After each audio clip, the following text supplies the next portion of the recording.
বাবা শোনাতেন দেশ বিদেশের সাগর আর বন্দরের কথা। স্তব্ধ বিস্ময়ে অবাক হয়ে শুনত ছেলেটি। চোখ বন্ধ করত, ভেসে যেত কল্পরাজ্যে। এভাবেই তার মনের মধ্যে এক অদ্ভুত আবেগ সম্পৃক্ত জগতের জন্ম হয়েছিল। অন্য কেউ হলে হয়তো হতেন একজন কবি। ছোট্টবেলার এইসব স্মৃতিতে আচ্ছন্ন থাকতেন সারা জীবন। লিখতেন না দেখা ভূমিখণ্ডের কল্পিত কবিতা, কিংবা হতেই পারতেন সৃজনশীল গল্প লেখক। কেননা তার বাবার গল্প বলার ভঙ্গিটি ছিল ভারী চমৎকার। দূর প্রাচ্যের কোথায় কোন জননীর বুক ফাটা আর্তনাদ তিনি শুনেছেন, নিখুঁতভাবে তা উপস্থাপিত করতেন ছেলের কাছে। হলেও হতে পারতেন একজন ঔপন্যাসিক। মানুষের জীবনের ওঠাপড়া, আশা আর নিরাশাকে পাথেয় করে লিখতেন মহান উপন্যাস। পৃথিবীর মানুষ যা পড়ে আনন্দ পেত। উনি কিন্তু তা হননি। উনি হয়েছিলেন বিশ্ববিখ্যাত বিজ্ঞানী। শুধু বিজ্ঞানী বললে ভুল হবে। ওনার প্রতিবাদী কণ্ঠস্বর উনি পৌঁছে দিয়েছিলেন পৃথিবীর সর্বত্র। তখনকার সমাজে যা স্বয়ংসিদ্ধ বলে প্রতিষ্ঠিত, যাকে ঈশ্বরের মতো অভ্রান্ত বলে মনে করা হতো, উনি তার বিরুদ্ধে অক্লেশে ঘোষণা করেছিলেন সীমাহীন জেহাদ। আর এভাবেই প্রগতিবাদী মানুষের ইতিহাসের সঙ্গে ওনার নাম জড়িয়ে আছে। স্বীকৃতি পেয়েছে বিরল প্রজাতির এক প্রবল ব্যক্তিত্বরূপে। হ্যাঁ, তোমরা হয়তো অনুমান করতে পারছ, তিনি হলেন নিকোলাস কোপার্নিকাস। জন্মেছিলেন তিনি পোল্যান্ডের ভিসলা নদীর তীরবর্তী তরুণ নামক বন্দর শহরে, আজ থেকে অনেক বছর আগে, 1473 খ্রিস্টাব্দের 19 ফেব্রুয়ারি। যে পরিবারের হয়ে নিকোলাস পৃথিবীর আলো দেখেন, সেটি ছিল এক বণিক পরিবার। বণিক পরিবারের পুরুষেরা বছরের বেশিরভাগ সময় বাইরে বাইরে কাটান। মাথার ওপর কঠিন কঠোর কর্তব্যের বোঝা চাপানো থাকে তাদের। সেই সঙ্গে থাকে দেশ জয়ের নেশা এবং থাকে অর্থ উপার্জনের তাগিদ। সব মিলিয়ে এসে এক দারুণ ব্যস্ততার জীবন। বাবার সাথে তাই খুব একটা দেখা হতো না শিশু নিকোলাসের। বাবা বাণিজ্যে চলে যেতেন। যাবার আগে দুহাত ভরিয়ে দিতেন লজেন্স আর টফিতে। বলতেন, নিকোলাস, মন খারাপ করিস না, ফিরে এসে অনেক নতুন নতুন গল্প শোনাবো। ধীরে ধীরে বাবার শরীরটা দূর থেকে আরও দূরে চলে যেত। টমটম গাড়ি চলে যাচ্ছে, ছোট্ট নিকোলাস চোখ বন্ধ করছেন। গল্প শোনার লোভনীয় দিবাস্বপ্নে টফি খেতে ভুলে যাচ্ছেন।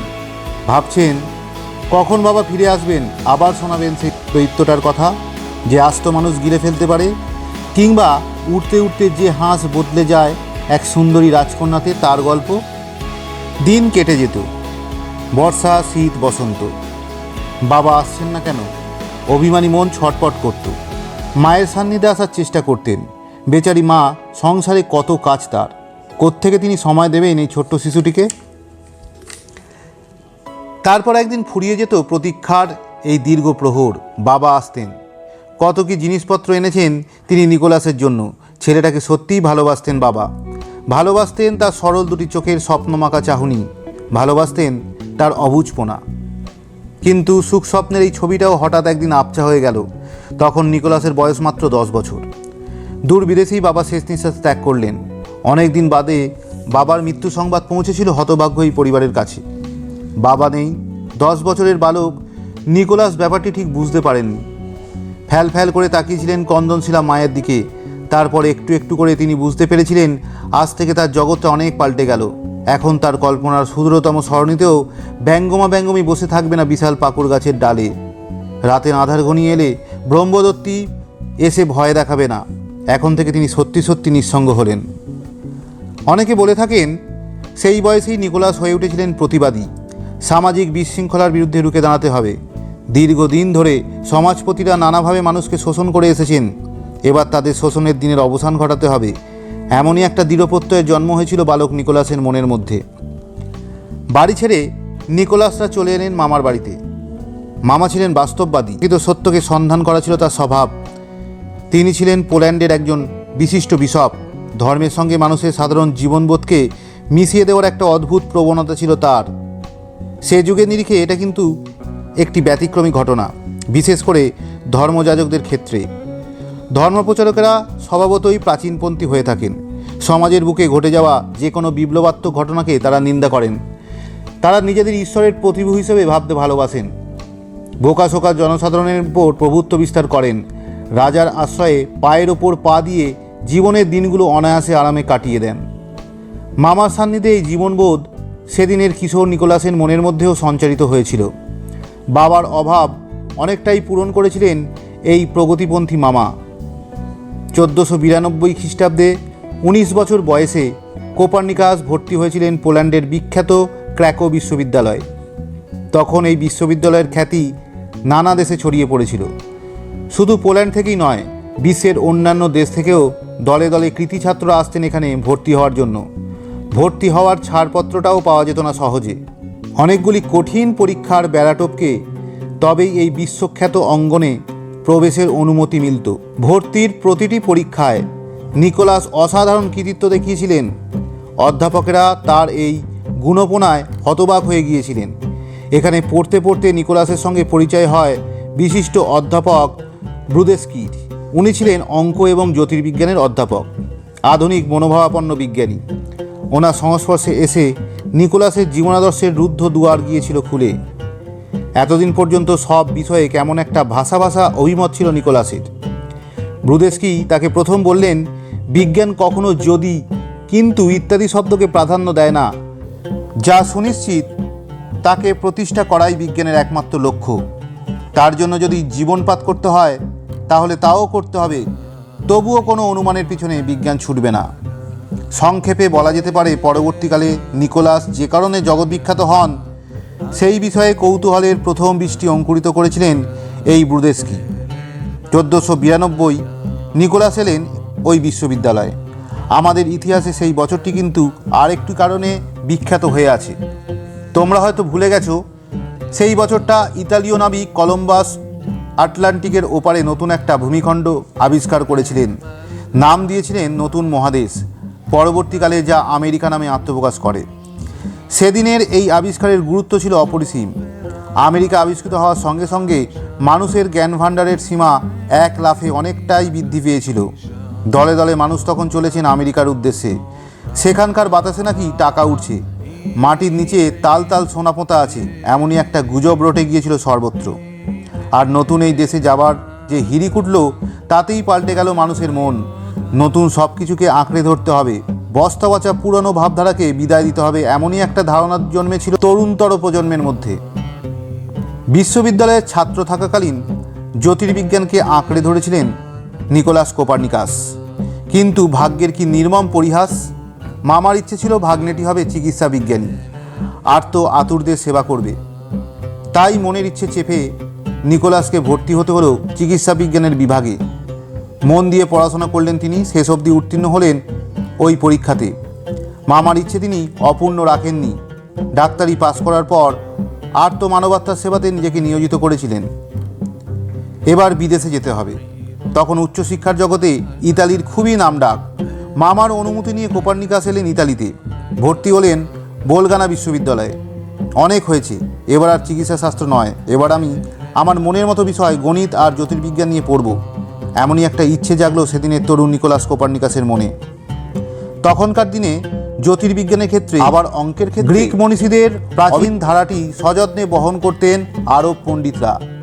দুটি বিষয়ের মূল ধারার সঙ্গে পরিচিত হবার জন্য নিকোলাস সযত্নে গ্রিক এবং আরবি ভাষা অধ্যয়ন করলেন। এই জাতীয় আত্মনিবেদন এখন ভাবতেই পারা যায় না। এখনকার দিনে আমরা অনুবাদের মাধ্যমে চটজলদি সব কিছু শেখার চেষ্টা করি, কিন্তু নিকোলাস ছিলেন অন্য চরিত্রের মানুষ। যা শিখবেন একেবারে গোড়া থেকে, সেখানে কোনো ফাঁকি থাকবে না, এমনই একটা মনোবৃত্তি ছিল তার। সে এক দারুণ কর্মমুখর দিন। সারা রাত বসে বসে পড়া মুখস্থ করছেন। বাইরের প্রকৃতি নিঝুম নিথর হয়ে গেছে। ঘুমন্ত মানুষের বিলম্বিত শ্বাসের শব্দ শোনা যাচ্ছে। রুমমেট কখন ঘুমিয়ে পড়েছে সেদিকে নজর দেবার মতো সামান্য অবসরটুকুও নেই কোপার্নিকাসে। তিনি যে জানেন জীবনের দিনগুলো কেমন করে হঠাৎ হঠাৎ ফুরিয়ে যায়। বার্ধক্য এসে সময়ের দরজাতে কড়া নাড়ে। তাকে যে অনেক কাজ করতে হবে। পৃথিবীতে মানুষ এসেছে সুনির্দিষ্ট কিছু কাজ করবার জন্য, সেগুলো অসম্পূর্ণ রেখে আগে আগে চলে গেলে চলবে কেন? এভাবেই ফুরিয়ে গেল নিকোলাস কোপার্নিকাসের ছোটোবেলার আর ছাত্র জীবন। বোলগানা বিশ্ববিদ্যালয়ে গবেষণার কাজ চলাকালীনই রোম বিশ্ববিদ্যালয়ের আহ্বান পেলেন তিনি। এরপর তিনি পরিচিত হয়েছিলেন এক বিশিষ্ট বিতর্কিত বিজ্ঞানী হিসেবে। সে বিষয়ে দু চার কথা না বললে নিকোলাস সম্পর্কে আমরা সবটুকু জানতে পারবো না। তখনকার দিনে জ্যোতির্বিজ্ঞানের মূল ভিত্তি ছিল গ্রিসের দার্শনিক বিজ্ঞানী টলেমির একটি ধারণা। মানব সভ্যতার উষা লগ্নে তিনি ঘোষণা করেছিলেন যে পৃথিবী হলো এই সৌরজগতের কেন্দ্রভূমি। তার চারপাশে সূর্য আছে, আছে চন্দ্র, গ্রহ এবং অসংখ্য নক্ষত্রের পরিমণ্ডল। তারা নিজ নিজ কক্ষপথে পৃথিবীকে প্রদক্ষিণ করছে। এই মতবাদকে সকলে অভ্রান্ত হিসাবে মেনে নিয়েছিলেন, অর্থাৎ তখনকার সব চিন্তাই হতো এই মতবাদকে আশ্রয় করে। তার মানে জ্যোতির্বিজ্ঞানের প্রাথমিক পর্বেই আমরা একটা ভুল ধারণার বশবর্তী হয়েছিলাম। কেউ কিন্তু এগিয়ে এসে টলেমির এই ত্রুটির চোখে আঙুল দিয়ে দেখিয়ে দেওয়ার সাহস করেনি। টলেমি তখন প্রায় ভগবানের পর্যায়ে পৌঁছে গেছেন। নিকোলাসই প্রথমে এই মতবাদের বিরুদ্ধে জিহাদ ঘোষণা করলেন। তিনি সূর্যকেন্দ্রিক তত্ত্বের আবিষ্কার করলেন। এই তত্ত্বের সার কথা হলো সৌরমণ্ডলের সকলেই, এমনকি পৃথিবীও স্থির নয়। তারা সবাই নিজস্ব কক্ষপথে চলমান, সূর্যকে ঘিরেই চলে তাদের পরিক্রমণ।